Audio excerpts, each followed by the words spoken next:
বনগাঁ, ব্যারাকপুর, হাওড়া, উলুবেড়িয়া, শ্রীরামপুর, হুগলি, আরামবাগের ভোট 20 তারিখ। সেই নিয়েই শেষ মুহূর্তের আলোচনায় আমি অনিকেত চট্টোপাধ্যায়।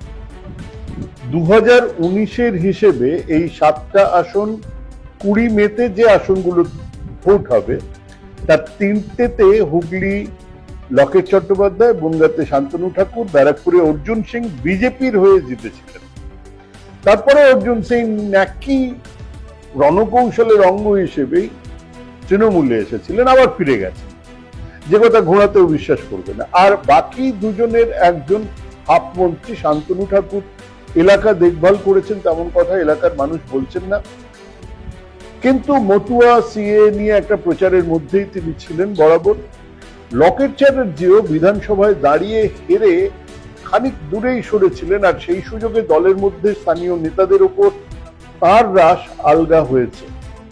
কাজে 3টে আসনেই বিজেপিকে লড়তে হবে, একটাও সহজ আসন বিজেপির নেই। এদিকে তৃণমূলের উলুবেড়িয়াতে সাংসদের দেখা না পাওয়া একটা ইস্যু, কিন্তু এই আসনের আবার 7টা লোকসভাই তৃণমূলের দখলে। বিজেপি 12% ভোট কম পেয়েছিল 2021-এর, বাম কংগ্রেসের মোট ভোট ছিল 7.5%। কাজেই এই আসনে মিরাকল না হলে উলুবেড়িয়াতে তৃণমূল জিতবে। হাওড়াতে তৃণমূলের দলের মধ্যে কোন্দল আছে, সাংসদকে দেখা যায়নি এই অভিযোগ আছে, কিন্তু আবার এই এলাকাতে বিজেপির প্রার্থী এই সেদিনেও তৃণমূলের হয়ে গলা ফাটিয়েছে। তার পক্ষে আবার এলাকার মানে বিজেপির পক্ষে এলাকার 20% অবাঙালি ভোটের একটা বড় অংশ থাকবে। ওদিকে রাস্তায় বামেদের দেখা যাচ্ছে বিরাট ভাবে। হাওড়ার 7টা বিধানসভা আসনই কিন্তু আছে তৃণমূলের কাছে। বিধানসভাতে বিজেপি তৃণমূলের ভোটের ব্যবধান 16%, বাম কংগ্রেসের ভোট 11%-এর মতন। এখানেও তৃণমূলকে হারানোর জন্য ওই মিরাকল চাই। মার্জিন কমবে কিন্তু জিতবে তৃণমূল। আরামবাগ গতবারে তৃণমূল জিতেছিল কান ঘেঁষে, এবারে সেই জন্যই নতুন প্রার্থী। এখানে কিন্তু 4টে বিধানসভা আসন আছে বিজেপির কাছে। তারপরে তৃণমূলের দলের মধ্যেই বিরাট কোন্দল আছে, এই আসন কিন্তু তৃণমূলের হাতছাড়া হতেই পারে। বিধানসভা নির্বাচনেও এখানে বিজেপির ভোট সামান্য হলেও বেশি ছিল। তৃণমূলের অনেকের বক্তব্য পঞ্চায়েত নির্বাচনে নাকি তারা তাদের দলের মেরামত করেছেন। পঞ্চায়েত ভোট কেমন করে হয় আমরা সবাই জানি। এলাকার খবর কিন্তু সেরকম নয়। এবার চলুন শ্রীরামপুরে, সেখানে কল্যাণ ব্যানার্জি এবার জিতলে 4বারের সাংসদ হিসেবে দিল্লি যাবেন। অনেকের ধারণা এই আসনে বামেদের চমকপ্রদ রেজাল্ট হবে। আসুন বামেদের ভোটের হিসেবটা দেখা যাক।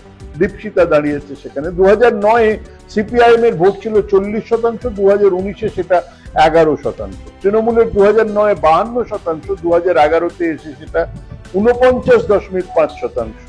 বিজেপির ছিল 3.6%, হয়েছে 34.8%। এবার বিজেপির ভোট মূলত বাম থেকে রামে যাওয়া ভোট, তার একটা বিরাট অংশ যদি আবার সিপিএম এর তরুণ মুখের দিকে যায়। মানে কেন আমি এই কথাগুলো বলছি? এই জন্য বলছি যে তৃণমূল থেকে তৃণমূলের ভোট বিরাট ভাবে কমার মতন কোন হাওয়া কি এলাকায় দেখা যাচ্ছে, মাটিতে দেখা যাচ্ছে? সেরকম এই যে চুরির ইস্যু, দুর্নীতির ইস্যু, এগুলো সব আছে।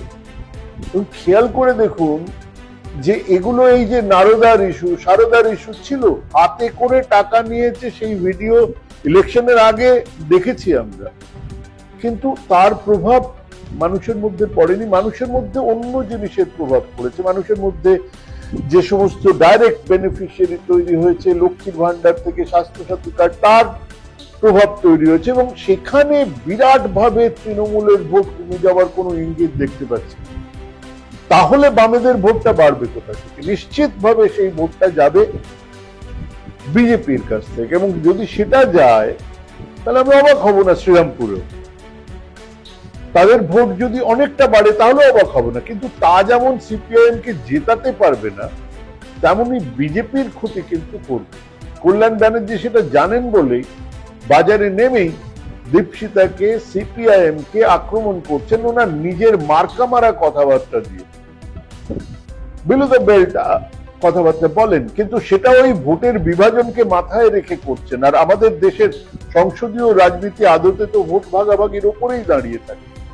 আছে সেই হিসেব মেনেই কল্যাণ ব্যানার্জি জিতল। হুগলিতে লকেট চট্টোপাধ্যায় দলের ভেতরের ঝামেলা মেটাতে চেষ্টা করছেন এখনো, কিন্তু মিটছেন। আমি আজ বলে দিচ্ছি, নির্বাচনের দিন বহু বুথে বিজেপির পোলিং এজেন্ট থাকবে না। আর 2021-এর নির্বাচনে এই এলাকার 7টা বিধানসভার বিজেপি 7টাতেই হেরেছে। ভোটের ফারাক ছিল 10%। তারও পরে আবার রাজ্যের সব জায়গার মতোই বাম কংগ্রেস বেশ কিছুটা, মানে আগের চেয়ে বেশ কিছুটা ভোট এখানেও পাবে, যা আদতে ক্ষতি করবে বিজেপি। সব মিলিয়ে এই মুহূর্তে হুগলির আসনে ওই ধোঁয়া ধোঁয়া শিল্প দেখা দিদি নম্বর 1 রচনা ব্যানার্জি কিন্তু জিতবেন, সেটাই মনে হচ্ছে। যদিও এই আসনে ভোটের দিনটা খুব গুরুত্বপূর্ণ। বনগাঁতে শান্তনু ঠাকুর সিএ নিয়ে বিব্রত ঠাকুর বাড়ির ঘটনা নিয়ে, অন্যদিকে মতুয়াদের পূর্ণ সমর্থন এখানে বিজেপি পাবে তা মনে নয়। বিজেপির সুবিধে এখানে 6টা বিধানসভায় তারা 2021-এ জিতেছিল। এই আসন কিন্তু শুরু থেকেই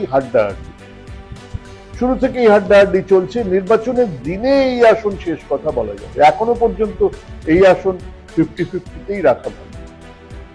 এবারে ব্যারাকপুর, এক শ্রমিক এলাকাতে টালিগঞ্জের এক অভিনেতা হাত নেড়ে বেড়াচ্ছে। সেই আসনে যেখানে জিতেছেন মোহাম্মদ ইসমাইল, জিতেছেন মোহাম্মদ আমিন, বামেদের ভোট সাধারণভাবেই বাড়বে। গতবারের 11% ভোট বেড়ে 17, 18, 19, 20% হতে পারে। বিজেপির অর্জুন সিং বড্ড একা, ডান হাত বা বাঁ হাত সবই তার গেছে। একেবারে বিহারি অধ্যুষিত মহল্লা ছাড়া তিনি কোথায়? গতবারের বিধানসভাতে বিজেপির তৃণমূলের চেয়ে 9% কম ভোট পেয়েছে, এবং ওই এক ভাটপাড়া ছাড়া 6টা বিধানসভায় তৃণমূলের দখলে।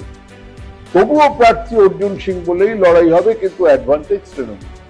এটা ছিল এই মুহূর্তের অ্যাসেসমেন্ট। এই আসনগুলোর অন্তত 4টের ভাগ্য ঠিক হবে ভোটের দিন, কাজেই সেদিনে আবার এ নিয়ে কথা বলা যাবে। আপাতত এই পর্যন্ত, নমস্কার।